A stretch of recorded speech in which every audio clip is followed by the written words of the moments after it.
புதுசா கல்யாணமான வீரா மாடுக்கு புல்லு போட்டுக்கிட்டு, அப்பா எப்படியும் ஒரு வேலை முடிஞ்சிருச்சு, இன்னும் கிணத்துக்கு போய் தண்ணி கொண்டு வரணும், வீட்ல ஒரு துளி தண்ணி கூட இல்ல அப்படின்னு வீரா கையில ஒரு குடம் எடுத்துக்கிட்டு தண்ணிக்காக கிணத்துக்கிட்ட போனா.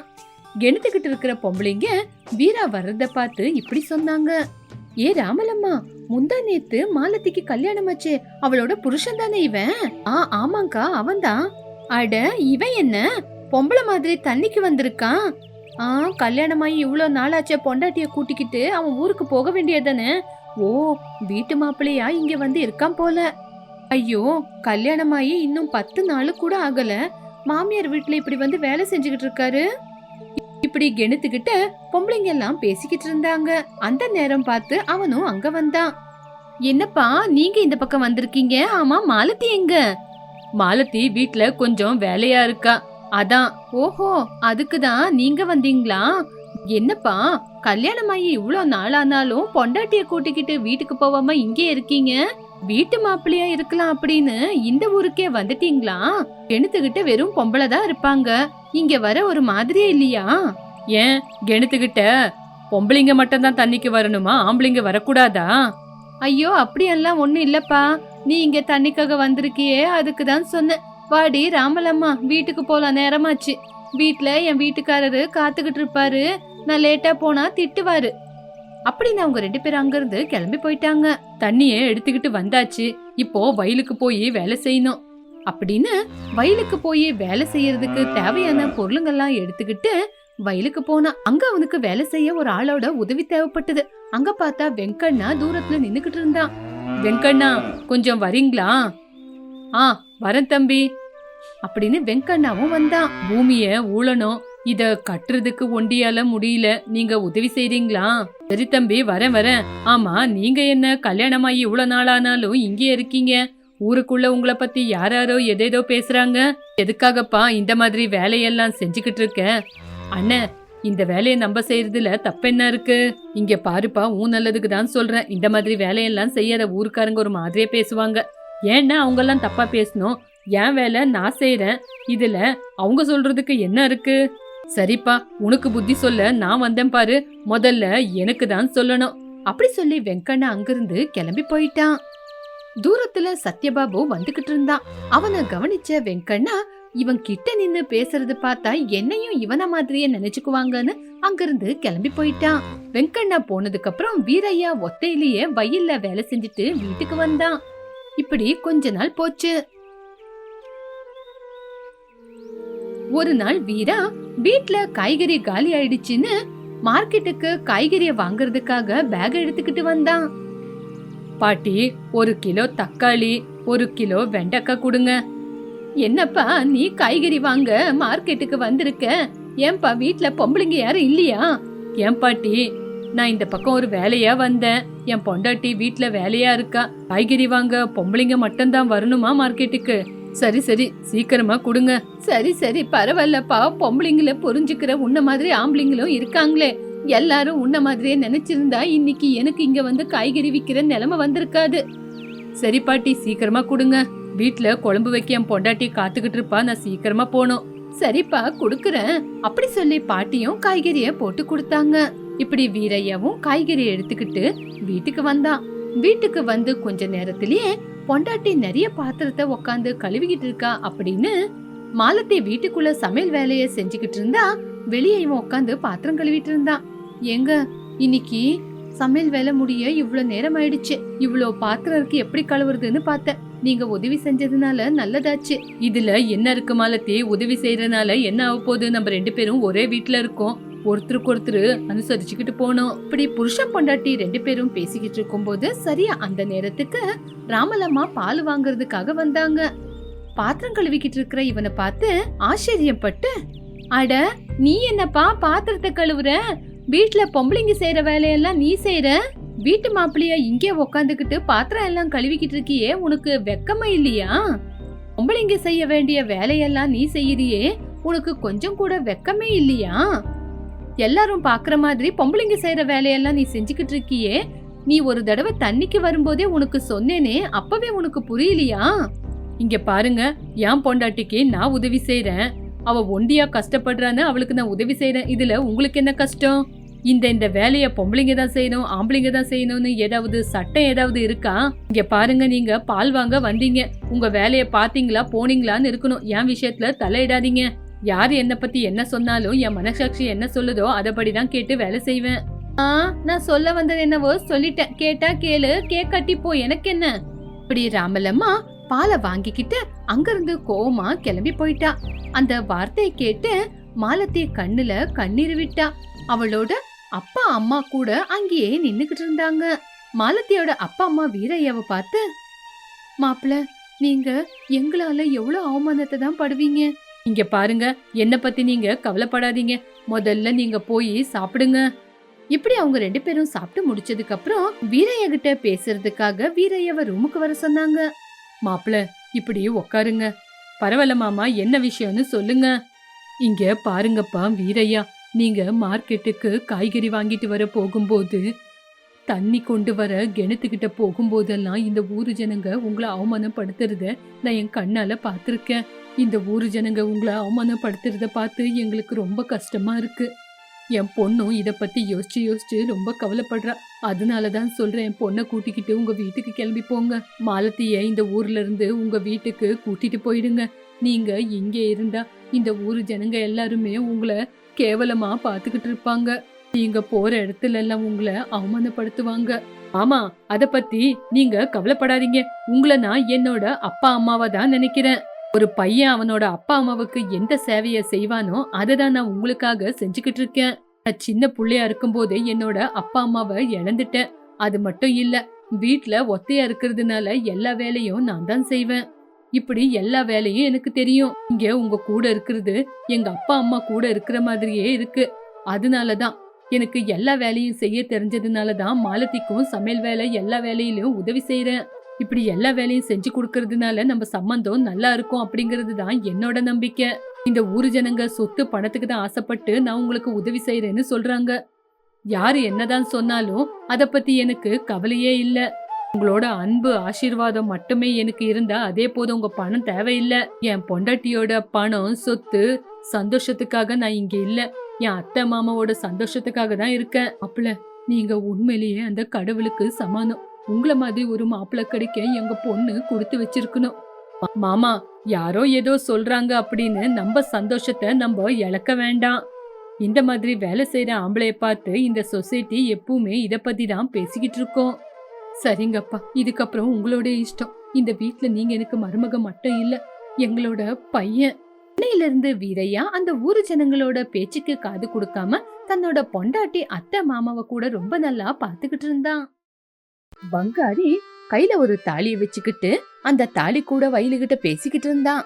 வெண்ணிலா, நான் உனக்கு பிடிச்ச பாயசத்தை செஞ்சுட்டு வந்திருக்கேன். இங்க வா, இந்த பாயசத்தை சாப்பிடு. அப்படி சொல்லி பங்காரி அவன் கையில இருக்கிற தாலி எதிரில அவன் பாயசத்தை வச்சான். என்னோட வெண்ணிலாவுக்கு பாயசம் ரொம்பவே பிடிச்சு போச்சு போல, அதனாலதான் மொத்தமா சாப்பிட்டு காலி பண்ணிட்டான். வெண்ணிலா, நீ இப்படியே சிரிச்சுக்கிட்டு இருந்தா எனக்கு உன்னை பார்க்க எவ்வளவு சந்தோஷமா இருக்கு தெரியுமா?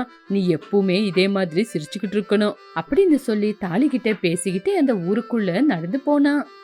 அந்த ஊருக்கு புதுசா வந்த ராஜ்யம் அவனை பார்த்து சிரிச்சுக்கிட்டே அங்கே இருந்த ராமலம்மா கிட்ட அவனை பத்தி இப்படி சொன்னான். என்ன ராமலம்மா, இவன் கையில தாலிய வச்சுக்கிட்டு அது கூடிய பேசிக்கிட்டு போறான். ஆமா, அவன் ஒரு பைத்தியக்காரன். என்னது பைத்தியமா? நான் காலையில இருந்து பாக்குறேன், வயலுக்கும் வீட்டுக்கும் அந்த தாலிய கையில புடிச்சுக்கிட்டு நடந்துகிட்டே பேசிக்கிட்டு போறான். அவன் உண்மையிலேயே ஒரு பெரிய பணக்காரன். அவந்து ஒரு பெரிய கதையே இருக்கு. என்னது, அவன் பணக்காரனா? சரியா சொல்லு. அவன் 1/2 மணி நேரம் பணக்காரன். என்னது, 1/2 மணி நேரம் பணக்காரனா? இங்க பாரு, சரியா சொல்லு. நீ இப்படி சொன்னா எனக்கு எப்படி புரியும்? ஐயோ ராஜ்யம், நீ இப்படி வந்து உக்காரு. அவன் யாரு, அவன் எப்படி பைத்தியமானா, எல்லா விஷயத்தையும் சொல்றேன் அப்படின்னு சொன்ன உடனே ராஜ்யமும் ரொம்ப ஆத்திரமா வந்து உக்காந்தா. பங்காரி வயல்ல வேலை செய்யறதுக்காக காலையில சீக்கிரமா எந்திரிச்சு வயலுக்கு வந்தான். இந்த வருஷம் என்ன ஆனாலும் சரி, என்னோட மாமாவை சம்மதிக்க வச்சு என்னோட வெண்ணிலாவை நான் கல்யாணம் பண்ணிக்கிறேன்.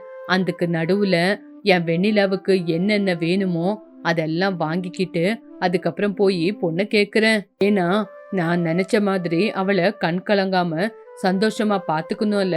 என் மாமங்கிட்ட போய் பொண்ணு கேக்குறேன். வெண்ணிலாவுக்கும் நானும்னா ரொம்ப பிடிக்கும். என்ன தவிர அவ வேற யாரையுமே கல்யாணம் பண்ணிக்க மாட்டா அப்படின்னு நினைச்சுக்கிட்டு அவனோட மாமா கிட்ட போய் பொண்ணு கேட்டான். அவனோட மாமா கூட மறு பேச்சு பேசாம கல்யாணத்துக்கு சம்மதிச்சிட்டான்.